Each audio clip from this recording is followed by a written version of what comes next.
छत्तीसगढ़ के एक छोटे से ग्रामीण इलाके में जन्मा अभिषेक उन लाखों युवाओं में से एक था जिनके सपने उनके गांव की कच्ची सड़कों से बड़े थे। गांव में एक छोटा स्कूल था, बिजली कभी कभी आती थी, इंटरनेट का मतलब था किसी ऊंचे पेड़ पर चढ़कर सिग्नल पकड़ना, लेकिन सपनों पर कोई नेटवर्क समस्या नहीं होती। अभिषेक के पिता खेतीहर मजदूर थे, माँ स्व सहायता समूह से जुड़ी थी।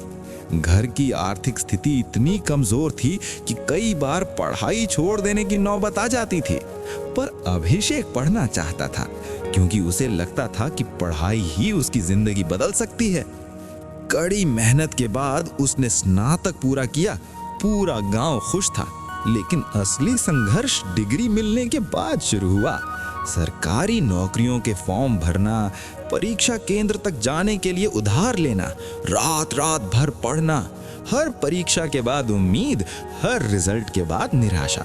उसका नाम चयन सूची में कभी नहीं आया। गांव में लोग कहने लगे, इतना पढ़कर भी क्या मिला। ये वाक्य उसके आत्मसम्मान को हर दिन थोड़ा थोड़ा काटता था। इसी दौरान उसकी मुलाकात हुई नेहा से। नेहा भी उसी क्षेत्र की थी, वो प्रशिक्षित नर्स बनना चाहती थी। दोनों की मुलाकात लाइब्रेरी जैसे दिखने वाले एक छोटे कमरे में हुई, जहां कुछ पुरानी किताबें और एक टूटी मेज थी। दोनों सपने देखते थे, लेकिन दोनों की जमीन हकीकत की थी। धीरे धीरे दोस्ती गहरी हुई। फिर एक दिन नेहा ने साफ कहा, मैं तुम्हें पसंद करती हूँ, लेकिन मैं ऐसे व्यक्ति से शादी नहीं कर सकती जो खुद अपने पैरों पर खड़ा न हो। ये ताना नहीं था, ये यथार्थ था। अभिषेक समझ गया, ये प्रेम परीक्षा है, भावना नहीं, जिम्मेदारी की। दिन बीतते गए, 2 साल, 3 साल, सरकारी नौकरी नहीं मिली। निजी क्षेत्र में अनुभव मांगा गया। कई बार उसे लगा शायद गांव वाले सही कहते हैं, शायद पढ़ाई बेकार थी। एक रात वो छत पर लेटा था। उसने खुद से पूछा, क्या मैं सच में असफल हूँ? उस रात उसने एक निर्णय लिया, नौकरी ढूंढने के बजाय काम पैदा करने की कोशिश करूंगा। उसने गांव में देखा, सब्जी किसान अपनी फसल सस्ते में बेच देते हैं क्योंकि बाजार बूढ़ है। उसने इंटरनेट पर सीखना शुरू किया, डिजिटल मार्केटिंग क्या है, ऑनलाइन बिक्री कैसे होती है। एक पुराने मोबाइल से उसने सोशल मीडिया पेज बनाया, स्थानीय किसानों की सब्जियां शहर तक पहुंचाने का प्रयास शुरू किया। शुरुआत में लोग हंसे, कुछ ने कहा, ये मोबाइल वाला लड़का क्या करेगा।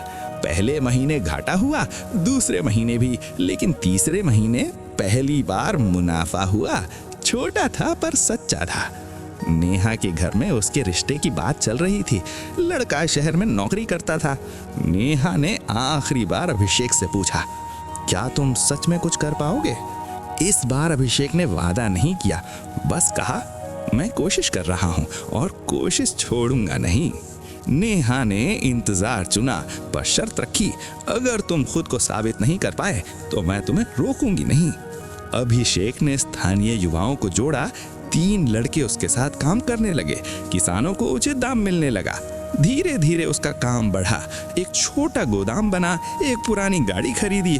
उसने महसूस किया, समस्या बेरोजगारी नहीं, समस्या अवसर की कमी और मानसिक हार है।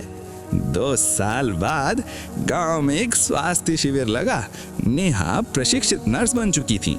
वहीं उनकी मुलाकात हुई। कोई फिल्मी गले मिलना नहीं हुआ, बस शांत मुस्कान। नेहा ने पूछा, अब क्या सोचते हो अपने बारे में? अभिषेक ने जवाब दिया, मैं अब नौकरी नहीं ढूंढ रहा, मैं रोजगार बना रहा हूँ। नेहा ने पहली बार बिना शर्त उसका हाथ थाम लिया।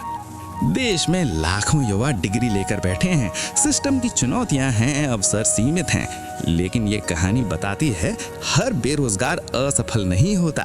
कभी कभी वो अवसर की प्रतीक्षा में होता है। ये कहानी सिर्फ प्रेम कहानी नहीं, ये आत्मसम्मान की कहानी है, ये मानसिक मजबूती की कहानी है।